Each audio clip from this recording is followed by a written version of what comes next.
माँ, ये राधिका है, तुम्हारी बहू। राधिका गांव में हॉस्पिटल में नर्स का काम करती है। बस हम दोनों में दोस्ती हो गई और हमने शादी कर ली।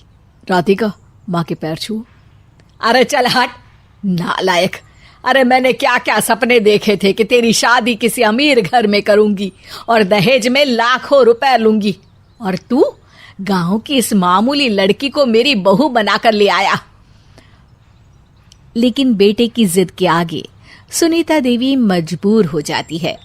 राधिका सुनीता देवी को फूटी आंख भी नहीं भाती थी। तुम चिंता मत करो भाग्यवान, हम दोनों मिलकर अपनी बहू को इतना सताएंगे कि वो हमसे तंग आकर ये घर छोड़कर चली जाएगी। फिर हम अपने बेटे की शादी किसी बड़े सेठ की बेटी से कर देंगे, ठीक है? अगले दिन सुनीता देवी अपने बेटे का कमरा साफ कर रही होती है। तभी बहू के सामान में उसे एक बड़ी बड़ी मूंछों वाले आदमी की तस्वीर दिखाई देती है और उसके कंधे पर एक बड़ी सी बंदूक टंगी होती है।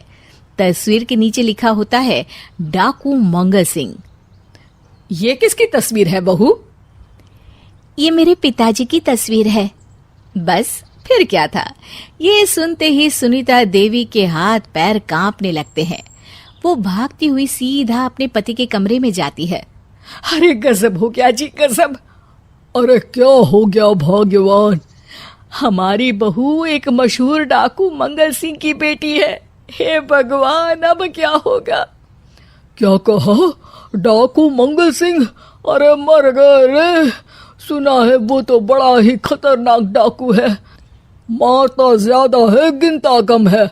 लोग पुलिस वाले भी उसके नाम से कांपते हैं।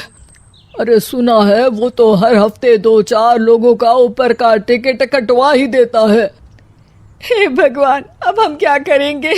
ये हमारे नालायक बेटे ने कैसी मुसीबत हमारे गले बांध दी। हाँ वो तो है, अगर हमने बहू को जरा भी तकलीफ दी तो उसका बाप मंगल सिंह हमें गोली से उड़ा देगा। अब जो मैं कहता हूँ उसे ध्यान से सुनो।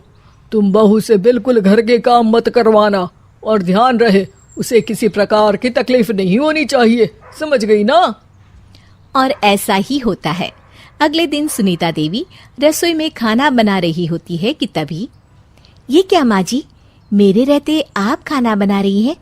चलिए हटिए, मैं खाना बना देती हूँ। अरे नहीं नहीं बहू, तू यहाँ क्यों आ गई? जा, तू अपने कमरे में जाकर आराम कर, मैं खाना बना लूंगी। सुनीता देवी जिद करके राधिका को भेज देती है। फिर एक दिन, अरे फर्श पर कितनी धूल जमी है, माँ जी देखेंगी तो नाराज हो जाएंगी, मैं अभी यहाँ पोछा लगा देती हूँ। राधिका जैसे ही पोछा लगाने लगती है कि तभी उसके ससुर की नजर उस पर पड़ती है। बंसीलाल भागता हुआ वहां आता है। अरे नहीं नहीं बहू, तुम ये क्या गजब कर रही हो?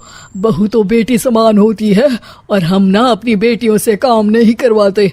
तुम आराम से बैठकर यूट्यूब पर किड लॉजिक चैनल की सास बहू की कहानियां देखो। वो लोग ना बहुत अच्छी अच्छी कहानियां बनाते हैं। सच? आप देखते हैं? अरे मैं तो रोज देखता हूँ। शहर की बहू तो मेरी फेवरेट कहानी है। हाँ, ये कहकर बंसीलाल पोछा लगाने लगता है। इस तरह राधिका के सास ससुर सारा दिन उसकी खुशामद में लगे रहते हैं और उसे किसी महारानी की तरह रखते थे।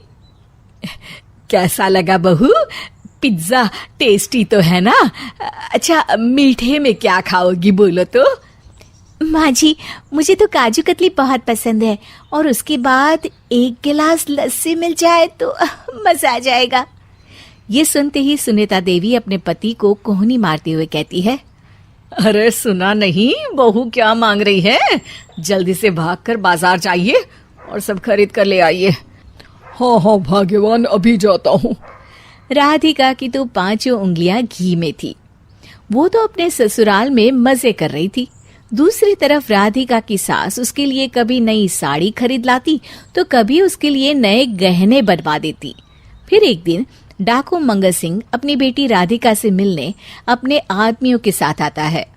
उन सबको देखते ही राधिका के सास ससुर डर के मारे कांपने लगते हैं। मर गया रे। डाकू मंगल सिंह तो सच में कितना डरावना दिखता है, ऊपर से इतनी बड़ी बंदूक लेकर घूमता है। कैसे हैं समधी जी? क्या हुआ? आप इतना घबरा क्यों रहे हैं? और आपको इतना पसीना क्यों आ रहा है? आपकी तबीयत तो ठीक है ना?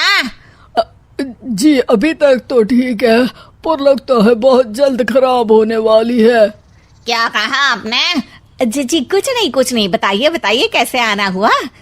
दरअसल आज आपके शहर में हमारी नाटंकी मंडली का प्रोग्राम है, तो इसी बहाने सोचा बेटी का ससुराल भी देखता चलूं।